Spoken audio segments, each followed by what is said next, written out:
Hey guys, how's it going? This is Brian coming to you from the Outlandish Journal. This is the second episode.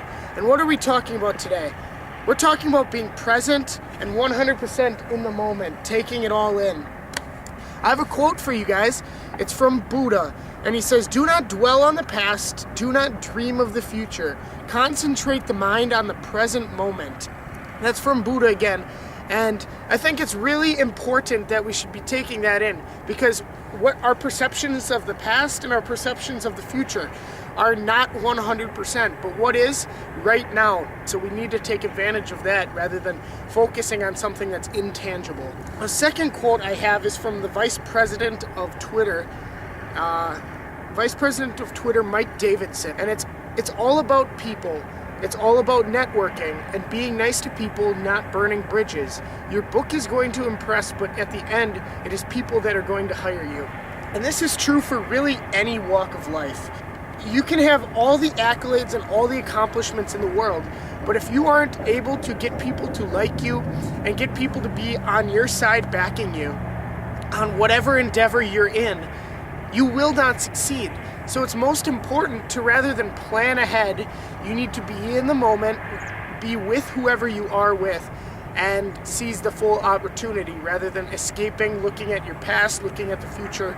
Be there 100%. So right now I have 5 tips for you guys to help bring you into the present moment and be conscious to everything around you. That first tip is going to be a daily practice of meditation. What meditation does is it allows you to come into this moment, accept any thoughts that you may have about the past, about the future, and you can accept those and push them to the side and be 100% present with yourself. This is a real hard thing for a lot of people to do, me included. It was a difficult beginning, and really it's through practice like working out that you're able to fully reap the rewards of meditation. You will be able to be content and happy with where you're at in the present moment, but also acknowledge where you want to be going. And you're able to fully capitalize on that once you're able to learn that skill. Another thing is when you're with others and you are essentially networking with them, friends, family, co-workers, bosses, people you meet, you need to really ask those deep diving questions. Too many people I know just simply ask those basic level, how's the weather, how was the football game sort of questions. And really no one wants the answers to those. No one really cares too much about those topics. But what's really important is when you're out here taking in the fresh air, shooting videos, and helping people along their journey as we're journeying ourselves. So I think those types of questions, figuring out where people are going and how you can align yourself to jump with them on that, and really figuring out where you want to be going in life too along the way. So be what you want to be. So many people, myself included in the past, sat there thinking or acting one way, but wanting the complete opposite effect or result from that. Like, I would be sitting on the couch, I'd be drinking beers with my buddies, and I would be thinking, as I'm downing all those calories, I'm thinking, hey, I want to have a fit, attractive, supermodel girlfriend. I want all these different things, but every single action is going completely the opposite of where I want to be going. And we need to accept the reality that our decisions are what point us in the direction for our future. It's not just our thoughts. A lot of people say it's what you think that's what gets you where you want to be.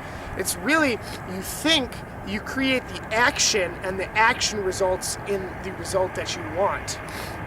So you really need to take that first radical step. You can't continue to push it off to tomorrow, because again, tomorrow never comes. So you really need to go ahead and be humble through this journey, because everyone you meet, you can learn a lesson from. It's 100% the case, because they might not tell you something directly, but you can observe their behavior and what happens from their behavior. You can analyze what they say and how it results. And you can learn a little nugget to end one step forward from where you were before you met them. And if you take that approach to life, there's no finish line. You keep going, and you keep getting better every single day. There's no pinnacle moment you reach, because once you reach that moment, there's another moment above it that you can strive to get to. When it comes down to it, it's all about how you fuel your body to help you get into the state to fully utilize the present moment. Because if you're not putting the right fuel into your body, you're not going to be at your optimum state. One example of how I fuel my body, hydration is super important, but I have alkaline water, 9.5 pH. And what does that do? It raises the alkalinity in your blood, and it helps get more oxygen through your body. Another way is I cut out a lot of the sugars that I was consuming in my diet. I would be eating a bunch of carbs and pasta, pizzas, all these different things, and those spike your blood glucose levels, and then you tank. And when you tank, that's when you start getting all those negative thoughts. So you have to keep fueling yourself with all these sugars, using high-fat foods like avocados, having high-fiber diets with a lot of greens and vegetables. This optimizes the brain and allows you to enter ketosis, so you're burning your body fat to fuel you rather than relying on excess glucose. All right, guys, so we've been talking a lot about being present in the moment and utilizing your surroundings. So we want to leave you with a takeaway today that you can go ahead and utilize today, not tomorrow, today. So here's Logan. He's going to give you a little nugget here to take away. All right, guys, how's it going? So today we'd like to leave you with one thing that you can apply today, which is going somewhere that is peaceful, going somewhere that you're not going to be distracted, sitting down, focusing on what you can hear, what you can feel, and what you can see. And whenever those distracting thoughts come in, accept them for what they are and let them go. And as by doing this, you're going to work on quieting your mind. You're going to get better and better the more you practice, and you're going to become a master, so to say, at becoming present in the moment. So with that being said, we'd like to thank you for tuning in to episode 2 of the Outlandish Journal series, and we will catch you guys later.